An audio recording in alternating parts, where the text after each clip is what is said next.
did a single message force you to choose between your family's legacy and the truth? The notification buzzed against my leg, and for a split second I considered just letting it die. It was from an unknown number, but the message, a single grainy photo of a ledger page, froze my blood. Below it, 2 words: we know. That's when the truly rotten choice solidified itself in my mind. Protect my family's crumbling legacy or expose the truth and watch it all burn, taking me down with it. It wasn't just about our small, struggling, contracting business that operated solely within the confines of Fort Crestwood. This was about Grand Olivia, about the last shred of dignity we had left, and about a secret so toxic it could unravel everything. My name's Eugene Martinez, 19M, and I'd been working at Martinez & Sons, though & Sons was more of a hopeful historical appendix than an accurate descriptor these days, since I was old enough to lift a paint bucket. My grandfather started it, then my dad took over, and now after his sudden passing last year, it was just me and Grand Olivia Simmons, 82F, my grandmother, holding the reins. She was a force even at her age, a cautious overthinker who'd seen enough of life's curveballs to flinch at shadows. Her hands, gnarled with age, still clutched the financial reports like they were delicate porcelain, her bifocals sliding down her nose as she scrutinized every penny. Our office was a cramped, perpetually dusty trailer just outside the main gate of Fort Crestwood, nestled between a laundromat and a vape shop. The constant rumble of military vehicles was the soundtrack to our lives, a reminder of who our only client really was. That morning had started like any other. The sun was barely kissing the horizon, painting the sky in bruised purples and oranges as I drove my beat-up sedan through the pre-dawn quiet of the base. The smell of pine and jet fuel hung heavy in the air. I had an early maintenance check on some old HVAC units in the barracks, a job we'd taken on because frankly we couldn't afford to be choosy. I'd walked into the mess hall to grab a quick coffee, the fluorescent lights humming overhead, and there he was, Peter Smith, 56M. My dad's old business partner, or rather his former business partner. The ex-intoxic ex-partner wasn't nearly strong enough a word to describe the man. He was a human black cloud, always radiating an aura of grievance and self-pity. Peter was the kind of man who'd shake your hand while simultaneously checking if his other hand was still in your wallet. His eyes, small and beady, darted around the room, settling on me with a smirk that made my skin crawl. He'd put on even more weight since I last saw him at Dad's funeral, his plaid shirt straining across his belly. "Eugene, look at you," he drawled, his voice a gravelly whisper that carried just enough to annoy. He was leaning against a vending machine, nursing a lukewarm coffee. "All grown up trying to fill your father's shoes, eh? Big shoes those were, bigger than you think, son." I just nodded, grabbed my coffee, and tried to skirt past him. "Morning, Peter," he chuckled, a dry rattling sound. "Still got that naive look about you. Guess some things never change." He took a slow sip, his gaze locking onto mine. "Funny, I heard Martinez & Sons finally landed that barracks renovation contract. All those little leaks and drafts finally getting fixed, I suppose, or are you just patching holes like always?" My stomach clenched. The barracks renovation was our big break, a chance to pull us out of the financial quicksand. It was a bid Peter had tried to win himself, but Grand Olivia, with her meticulous proposals and ironclad reputation, had edged him out. "We're doing solid work, Peter." "As always, solid work, huh?" He pushed himself off the vending machine, lumbering closer. The cheap aftershave he wore made my eyes water. "Remember that old saying, Eugene? A chain is only as strong as its weakest link, and some links, well, some links have very deep cracks." He held my gaze for a beat too long, that knowing smirk plastered on his face, then turned and ambled out of the mess hall, leaving me with a chill that had nothing to do with the air conditioning. It was a warning, subtle but unmistakable, and it set the tone for the rest of my day. The barracks were a maze of identical doors and stale air. I was midway through checking the last unit when my phone buzzed again. This time it was a text from Margaret Johnson, 30F, our office manager and resident conspiracy theorist. Margaret was a whirlwind of nervous energy, her dark hair usually pulled back in a messy bun, often with a pen sticking out of it. She consumed news like it was oxygen, sifting through it for hidden meanings, government cover-ups, and alien interventions. She was incredibly efficient at her job, but her conversations often veered into the fantastical. "Eugene, emergency, Peter's here in the office. He's demanding to see Olivia. He's got paperwork, says it's about unsettled business. Get here quick." My heart hammered against my ribs. Peter was a pest, but he rarely showed up in person at the office unless he wanted something, or rather, to cause something. I dropped my tools, told the young private in the barracks I'd be back, and practically sprinted to my car. The drive, usually about 10 minutes, felt like an eternity. Each turn brought me closer to whatever fresh hell Peter was cooking up. When I burst into the small office, the air was thick with tension. Grand Olivia was seated at her desk, her back ramrod straight, her jaw set. Peter was lounging in the client chair opposite her, a smug look on his face, a thick manila folder resting on his lap. Margaret was hovering by the filing cabinet, her eyes wide with a mixture of fear and morbid curiosity, clutching a stapler like a weapon. "Eugene, dear," Grand Olivia said, her voice strained but steady. "Peter was just leaving." Peter snorted. "Not quite, Olivia. Just having a pleasant chat about old times and new opportunities." He patted the folder. "Remember our old agreement, Olivia, the one about how certain creative accounting practices would remain buried if everyone played nice? Specifically the overbilling on the Fort Dix project back in '08. It's funny how these things resurface, isn't it?" My blood ran cold. The Fort Dix project. I remember Dad mentioning it vaguely, always in hushed tones, saying it was complicated. I'd never pressed for details, figuring it was just old business drama, but creative accounting practices, that sounded a lot like fraud. Grand Olivia's face went ashen. She gripped the edge of her desk, her knuckles white. "That was resolved, Peter, years ago. Everything was straightened out." Was it? Peter leaned forward, his voice dropping to a theatrical whisper. Because I happen to have a copy of a very particular ledger page here. One that shows a rather substantial discrepancy between services rendered and payments received for that project, and a very distinct signature at the bottom. Your son's signature, Olivia, my dear departed partners. He watched me, his eyes gleaming with malicious satisfaction. And I'm sure the good folks at Base Command, especially the contracting officers, would be very interested in seeing this, particularly now with your new lucrative barracks contract on the line. He wasn't just threatening us, he was threatening to expose my father, to tarnish his name, and to destroy everything Grand Olivia and I were working so hard to save. The weight of his words settled on me like a physical burden. This wasn't just old business, this was a live grenade. What do you want, Peter? I asked, my voice surprisingly steady despite the tremor in my hands. He smiled, a truly unpleasant sight. What do I want, Eugene? Well, a piece of the pie, of course. A much larger piece than I ever got. And since you're doing so well with that barracks job, I figured it's time for a little reparations. Say 30% of that contract's profit. Or this little gem, he tapped the folder, goes straight to Colonel Miller's desk. 30%. It was an astronomical amount, enough to cripple us even if we completed the job. But not paying would mean certain ruin, scandal, and potentially criminal charges for my father's estate. And Grand Olivia, who looked like she might collapse right there, would be devastated. You wouldn't dare, Margaret blurted out, stepping forward, her eyes narrowed. They'd come after you too, Peter. You were involved in that project. Peter merely laughed. Oh, my dear Margaret, such a fierce defender of justice. But you forget I have a very good lawyer. And the truth, as messy as it is, tends to favor those who reveal it first with just the right spin. Especially when it involves a dead man and an old woman who looks like she'd faint at a loud noise. He looked at Olivia then, and her shoulders slumped, her carefully constructed composure cracking.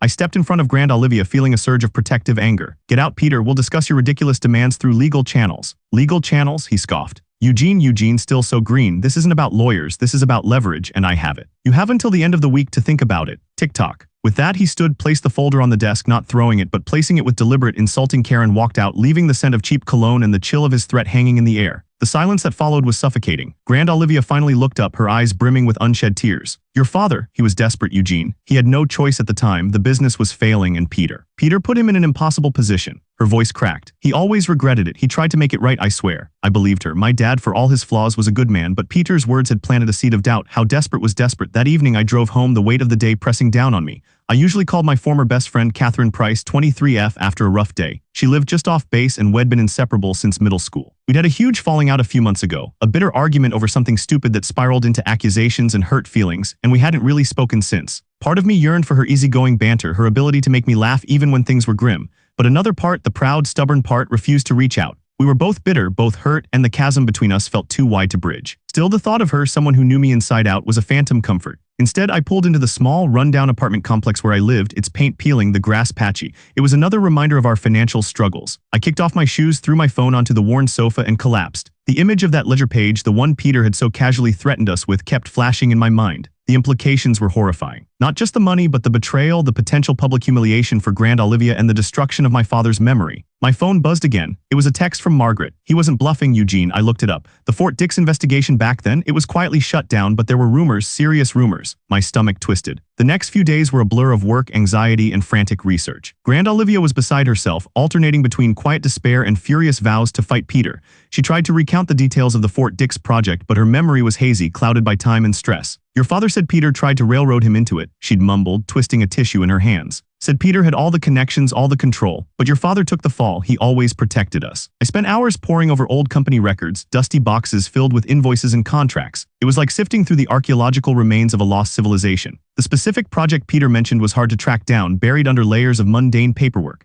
I needed more information, something concrete to fight back with, or at least to understand the full scope of what Peter held over us. One afternoon, I decided to try a different approach. I knew Peter frequented a dive bar called the Grunt's Grin just off base. It was a place where old contractors, retired military, and shady characters often converged. I figured I might catch him there, or at least hear something that could give me an edge. The air inside was thick with cigarette smoke and the smell of stale beer. The jukebox blared classic rock, and the few patrons were mostly older men nursing their drinks. I ordered a soda, feeling out of place and exposed. I didn't find Peter, but I did see a familiar face. Tony, an old mechanic who used to work for my dad, was hunched over the bar, his face flushed. Tony was a good guy, but he talked too much after a few beers. I sidled up next to him. Hey Tony, long time. He looked up, bleary-eyed. Eugene, what brings you to this fine establishment, looking for old ghosts? He chuckled, then took a long swig of his beer. Still trying to fix things just like your old man, huh? Always chasing after Peter's messes. That Fort Dix job, that was a real beauty. Should have seen the look on Peter's face when your dad took the blame. Almost felt bad for the bastard. My heart hammered. What do you mean took the blame, Tony? I tried to keep my voice casual, but my hands were clenched around my soda glass. Tony leaned in conspiratorially, his breath smelling of hops. Well, everyone knew it was Peter's idea, didn't they? All that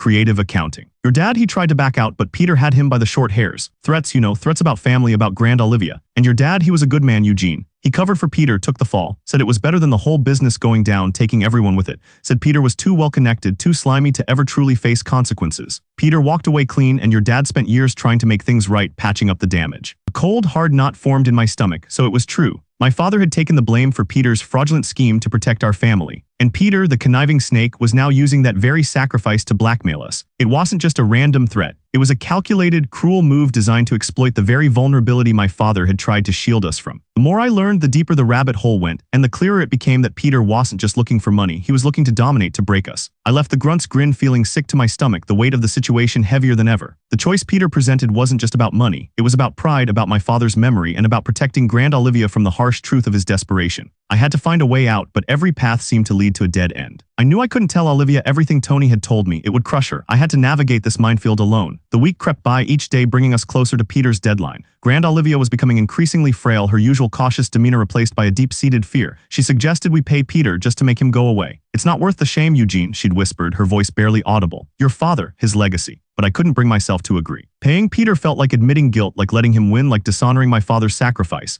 And it would bankrupt us anyway. I spent my evenings hunched over my laptop, searching for anything that might give us leverage against Peter. Old lawsuits, business disputes, anything. It was a needle in a haystack. I even thought about reaching out to Catherine despite our feud. She was smart, resourceful, and had a knack for digging up information. But the thought of swallowing my pride, of admitting I needed her help, felt insurmountable. The bitterness between us was still too raw. Then late one night, a new message popped up on my phone, an anonymous text. It was another photo. This one, less clear than the first, seemed to show a blueprint or part of one. And scrawled across it in what looked like hurried handwriting were a few words: Storage Unit 7B, Code 8211. Below that, a short message: check the old unit. He left something. My heart pounded. This wasn't from Peter. Peter wouldn't give me information. This felt different, cryptic, almost like a lifeline. Storage Unit 7B, I knew exactly which one it was. My dad had rented a small storage unit near the base for years, filled with old tools, forgotten equipment, and boxes of faded files he never seemed to sort through. After he passed, I'd meant to clear it out, but life had gotten in the way. He left something. Could it be something related to the Fort Dix project? Something Peter didn't know about, or was it a trap? The thought was terrifying, but the small flicker of hope it ignited was too strong to ignore. I had to know. The next morning, I made my decision. It'd go to Storage Unit 7B, but I wouldn't go alone. I had to know. The next morning, I made my decision. It'd go to Storage Unit 7B, but I wouldn't go alone. The obvious choice was Grand Olivia, but the stress would break her. Peter's deadline loomed, and she was already a shadow of herself. I needed someone quick-witted, someone who could keep a secret, and someone who wasn't afraid to dig into murky waters. My eyes landed on Margaret Johnson, who was already hunched over her desk, muttering about government satellites. Her conspiracy theories were maddening, but her attention to detail and her relentless pursuit of truth, however skewed, could be an asset. And she'd been in the office when Peter dropped the bomb. She knew the stakes. "Margaret," I said, trying to keep my voice even, "I need your help. Off the clock." She looked up, her messy bun askew, her eyes widening. "Is it about Peter? Did you find something?" "I was just researching the financial movements of shell corporations disguised as legitimate defense contractors." "Fascinating stuff, Eugene. Did you know the Pentagon once tried to privatize air traffic control for drones?" "It's about Peter," I cut in, "but it's not a conspiracy theory. It's a lead, a risky one. My dad's old storage unit. I got an anonymous tip." I showed her the cryptic text. Her eyes gleamed. "Anonymous tip, a hidden message. This is exactly the kind of breadcrumb trail the deep state leaves, or a whistleblower. This is thrilling, Eugene." "It's not thrilling, Margaret. It could be a trap or nothing, but it's all we've got right now." She practically vibrated with anticipation. "I am it." "When do we go?" We left an hour later, telling Grand Olivia we were doing an emergency supply run. Her anxious nod was a knife in my gut. The storage facility was on the outskirts of the base, a collection of drab metal boxes baking in the morning sun. The air was still and dusty. Unit 7B, my hands trembled slightly as I punched in the code, 8211. The latch clicked, and I pulled the corrugated door open with a groan of rusty metal. A stale, musty smell wafted out, a scent of forgotten things. The unit was packed just as I remembered, stacked boxes, tarps over what looked like old equipment, and a layer of dust over everything. "Okay, so what are we looking for?" Margaret asked, peering inside, her usual nervousness replaced by a keen, almost predatory focus. "The text said he left something, and the photo looked like a blueprint or a ledger. I don't know." My heart sank a little. It was just junk. Then Margaret's eyes, honed by years of sifting through obscure online forums, caught something. "Wait, look at this." She pointed to a small, nondescript plastic box tucked away behind a stack of old tires. It looked different, newer, cleaner than everything else. Why would he put a plastic box with old tires? I pulled it out. It was heavy. Inside, nestled amongst layers of bubble wrap, was a small, well-worn leather-bound journal, and beneath it, a smaller, sealed envelope. My dad's handwriting was scrawled on the front of the envelope. "For Eugene, in case I can't." My breath hitched. I carefully opened the journal first. It was dated from years ago, around the time of the Fort Dix project. My father's neat, precise script filled the pages. It wasn't a business ledger, it was a personal record, a confession. He detailed everything. How Peter had manipulated him, fabricated invoices, coerced him into overbilling, threatening to ruin their fledgling business and Grand Olivia's reputation if he didn't comply. My dad had tried to back out, but Peter held all the cards, claiming he had dirt on the original contracts, and that he'd expose Dad as the sole architect of the fraud if he didn't go along. My father had kept meticulous notes of Peter's threats, copies of the actual invoices Peter created, and even transcribed conversations, complete with dates and times. He'd spent years secretly gathering evidence, trying to build a case against Peter, not to expose him publicly, but to hold over him to make sure Peter couldn't hurt us again. He had even horrifyingly detailed a payoff Peter made to a low-level base official back then to keep the investigation quiet, information that could unravel Peter's carefully constructed immunity. The envelope contained a single, crisp paper folded neatly. It was a signed affidavit from my father, witnessed by a notary, laying out his coerced involvement and Peter's full culpability. It wasn't a legal document Peter could use against us. It was a shield. He hadn't just taken the fall, he'd been planning to expose the truth himself but had run out of time. I felt a dizzying mix of sorrow, relief, and a fierce, burning anger. My father wasn't just a victim, he was a silent warrior. And Peter wasn't just a blackmailer, he was a monster who had systematically tormented my father. "Eugene," Margaret whispered, seeing my face. "What is it?" I handed her the journal, then the affidavit. She read quickly, her eyes wide, her face going from nervous to horrified to a quiet, intense fury I'd never seen from her. "Oh my God," she breathed. "He was setting Peter up, your father. He was smarter than any of us knew. He was collecting evidence. He was going to expose Peter." She looked at me, a new respect dawning in her eyes. "This changes everything." It did. It wasn't just about protecting my father's name anymore. It was about honoring his sacrifice. It was about justice. The blackmail threat hadn't just given me leverage, it had given me a weapon. That night, I couldn't sleep. The weight of the journal felt heavy on my chest, a legacy I hadn't known I carried. The details of Peter's callous manipulation, his threats against Grand Olivia, against our family, it was sickening. My father had endured that alone for years. I realized then how much I had underestimated him, how I had in my youthful cynicism bought into the idea that he was merely a victim of circumstance, or perhaps even complicit. He had been so much more. The anonymous text I now suspected had come from someone who knew my father's secret efforts, perhaps someone he had confided in or who had stumbled upon a clue. Someone who cared enough to send me a lifeline without revealing themselves. The thought that there was someone else looking out for us even from the shadows was oddly comforting. 2 days later, Peter's deadline loomed. Grand Olivia was a wreck. Shed tried to draft a letter to Peter agreeing to his terms. I intercepted it, my heart aching. "Grand Olivia," I said gently, "we're not paying him, not a dime." She looked at me, tears welling. "Eugene, we have no choice. It's too much. The shame, your father's memory." "I know," I said, putting my arm around her frail shoulders. "But I have a plan, and I have something that will protect Dad's memory and us." I still couldn't bring myself to show her the full extent of the journal. The details of Peter's cruelty, how my father had suffered, would crush her. But the affidavit, that was different. I showed her the signed statement explaining that Dad had been gathering evidence to protect himself and us from Peter's lies. She read it, her hand trembling, then sagged with a profound, shuddering relief. "Your father," she whispered, "he always looked out for us." My plan was to go to Colonel Miller, not yet. My father's journal showed me Peter was a manipulator, but also a coward, always hiding behind plausible deniability. I needed to confront him, to use this evidence, and to force a difficult conversation that would end his threats for good. I remembered Catherine Price, her sharp mind, her ruthless efficiency when she put her mind to something. Our feud, born of pride and misunderstanding, now felt childish in the face of this real threat. I needed her, not just for her skills, but for her perspective, for the part of me that missed her friendship. I called her that evening. It rang several times before she picked up, her voice cool, distant. "Eugene, this is a surprise. Catherine, I need to talk to you in person. It's important. Life or death important." There was a long pause. "Life or death, really? Is this another one of your dramatic stunts, Eugene?" Her voice was laced with the bitterness that had poisoned our last conversation. "I don't have time for games." "It's not a game, Catherine. It's about Peter Smith and my dad and our business, everything." I took a deep breath. "I was wrong, Catherine, about a lot of things, and I need your help. Please just hear me out." Another pause, then a sigh. "Fine, my place tomorrow morning. And if this is some flimsy excuse to restart our old arguments, I swear, Eugene, it's not, I promised." "Thank you, Catherine, thank you." Walking into Catherine's apartment the next morning felt like stepping into a different life. Her place was immaculate, organized, a stark contrast to my own perpetual chaos. She looked tired, her usual vibrant energy dimmed, but her eyes held their familiar intelligence. "So," she began, arms crossed, "what's so urgent that you had to drag yourself out of your self-righteous bubble?" I flinched, but deserved it. "I found something from my dad about Peter." I pulled out the journal and the affidavit.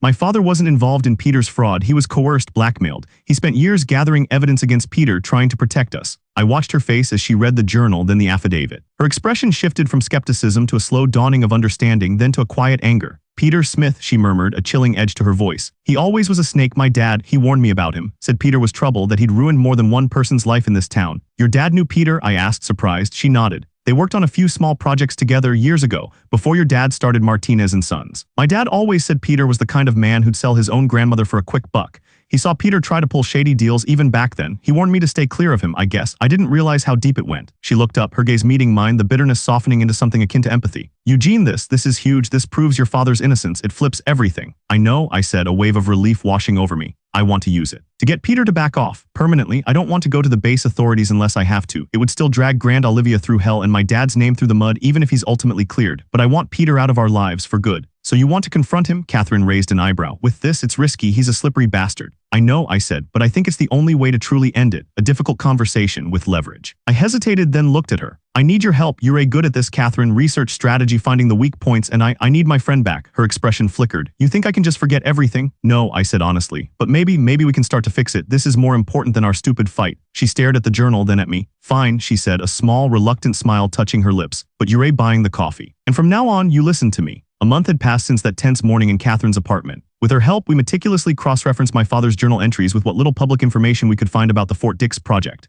Catherine even managed to dig up old business registration documents that showed Peter had mysteriously transferred significant assets to a shell corporation right around the time the Fort Dix investigation was quietly shut down. It wasn't definitive proof, but it added another layer to his culpability. Catherine had suggested we gather Margaret for the confrontation too. Peter will try to intimidate you, Eugene, Shed said. He thrives on isolation. With Margaret there, y'all have another witness, and her unique perspective might even throw him off balance. Margaret, of course, was ecstatic about the strategic operation. We arranged the meeting at a neutral location, a small, unassuming conference room at a local community center, a place Peter frequented for some obscure self-serving committee. He walked in, radiating his usual aura of condescending smugness. His eyes, however, narrowed slightly when he saw Catherine and Margaret flanking me. Well, he drawled, surveying us. The gang's all here. Is this some kind of intervention, Eugene? Have you come to your senses about my generous offer? Peter, I said, my voice steady, we're not paying you anything. His smirk widened. Still playing tough? You're running out of time, kid. Tick-tock. No, Peter, Catherine interjected, her voice calm but firm. Your time is up. She slid the leather journal across the polished table. My father's journal,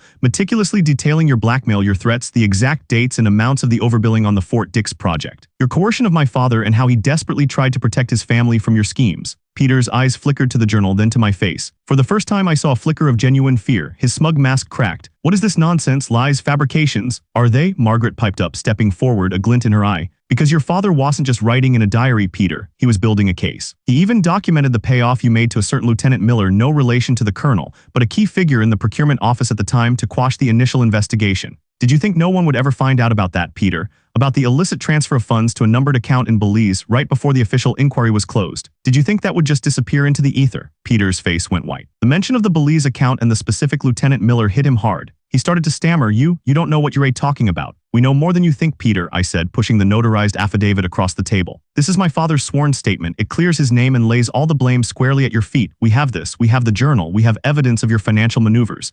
We have witnesses to your threats against my family. And we're prepared to take it all, every single piece, to Colonel Miller and the base's legal department. Peter slumped in his chair, his bluster completely gone. He was breathing heavily, his eyes darting between us, assessing his options. You wouldn't, he croaked, sweat beading on his forehead. The scandal, it would ruin your family name too, your father's legacy. My father's legacy is that he died trying to protect his family from a monster like you, I said, my voice cold with conviction. And his journal clears his name completely. It shows he was a victim of your coercion, not a partner in your fraud. The only name that will be ruined, Peter, is yours. Every single contract you have with this base, every relationship gone, potentially jail time. You think Grand Olivia and I won't take that chance to get you out of our lives for good? Catherine leaned in. We've also spoken to a lawyer, Peter, not officially yet. They've confirmed that with this evidence, the statute of limitations for the more serious offenses might just be circumvented, especially if there's evidence of ongoing fraud or continued attempts to extort. Margaret added with a theatrical flourish. And you know, the internet never forgets, Peter. Your reputation would be shredded. Social media, news outlets, it would be a feeding frenzy. He looked utterly defeated. The air had gone out of him. The swagger, the threats, all gone. What do you want? He whispered, his voice hoarse. We want you to sign an agreement, I said, sliding a document across the table. Catherine had drafted it. You renounce any and all claims against Martinez and Sons. You never contact us, Grand Olivia, or any member of our family again. You never set foot on this base or attempt to do business here.